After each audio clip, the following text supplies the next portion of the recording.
The Brothers Grimm Fairy Tales. The Golden Bird.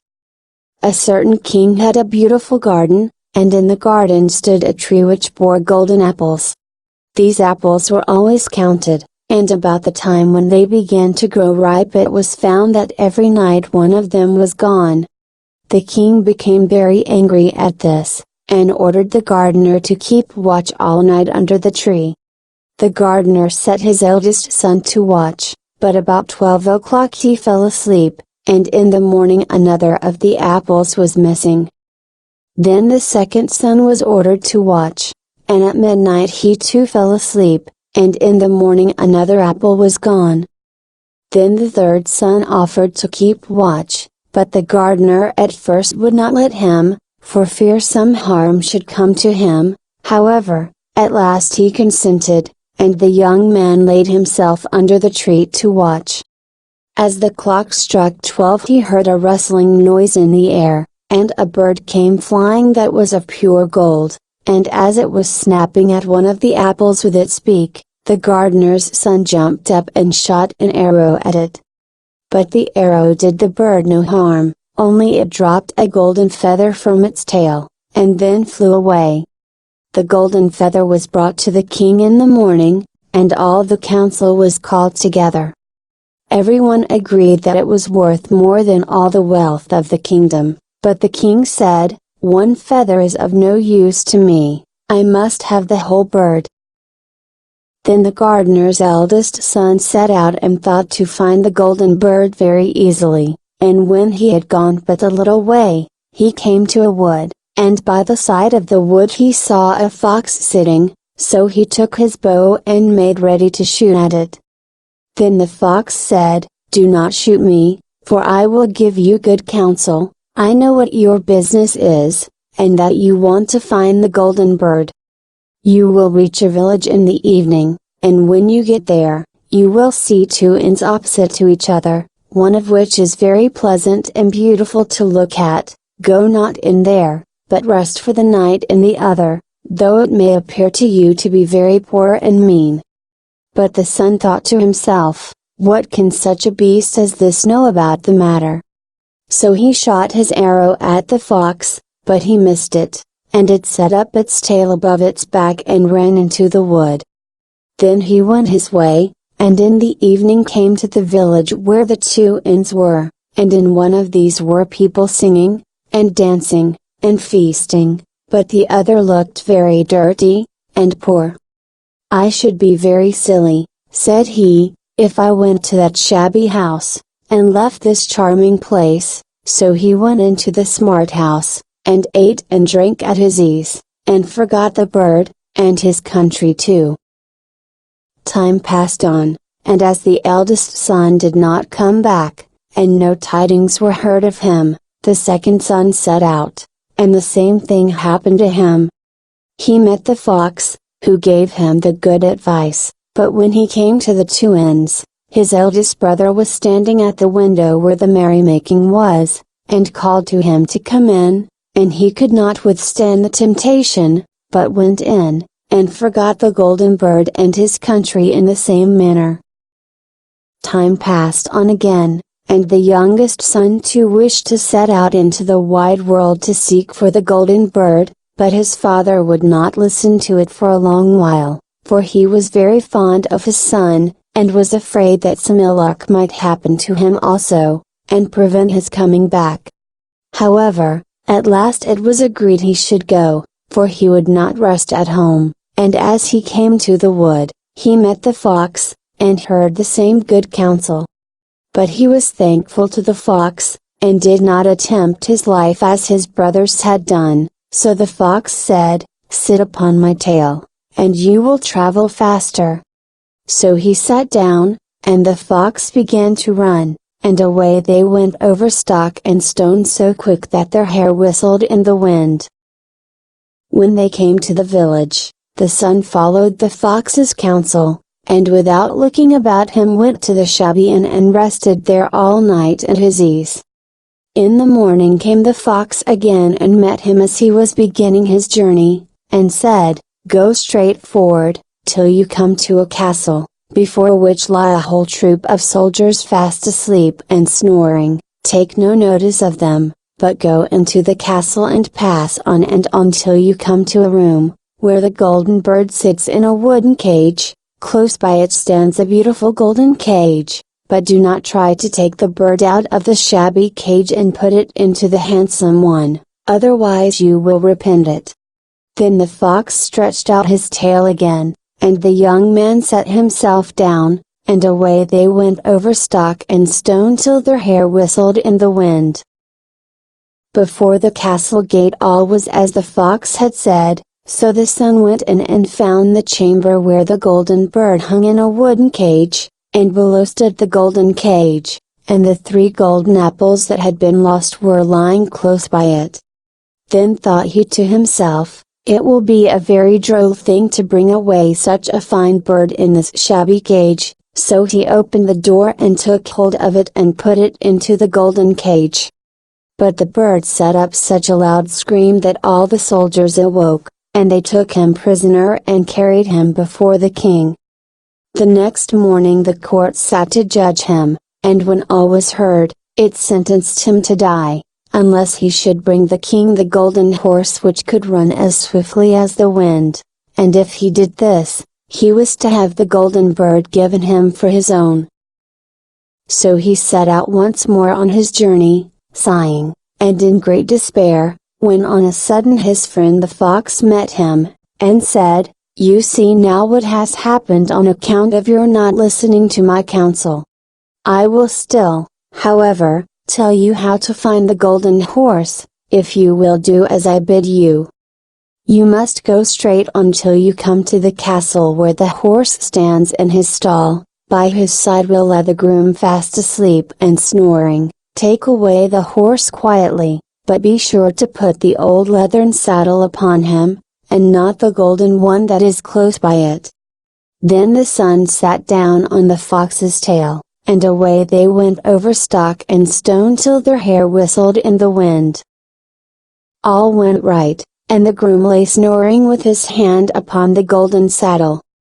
But when the son looked at the horse, he thought it a great pity to put the leathern saddle upon it. "I will give him the good one," said he, "I am sure he deserves it." As he took up the golden saddle the groom awoke and cried out so loud, that all the guards ran in and took him prisoner, and in the morning he was again brought before the court to be judged, and was sentenced to die. But it was agreed, that, if he could bring thither the beautiful princess, he should live, and have the bird and the horse given him for his own. Then he went his way very sorrowful, but the old fox came and said, "Why did not you listen to me? If you had, you would have carried away both the bird and the horse, yet will I once more give you counsel. Go straight on, and in the evening you will arrive at a castle.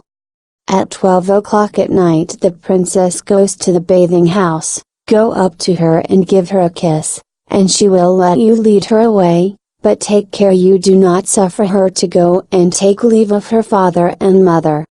Then the fox stretched out his tail, and so away they went over stock and stone till their hair whistled again.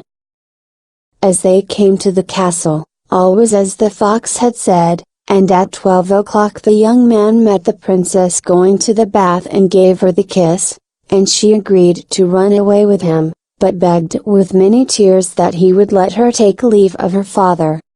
At first he refused, but she wept still more and more, and fell at his feet, till at last he consented, but the moment she came to her father's house the guards awoke and he was taken prisoner again.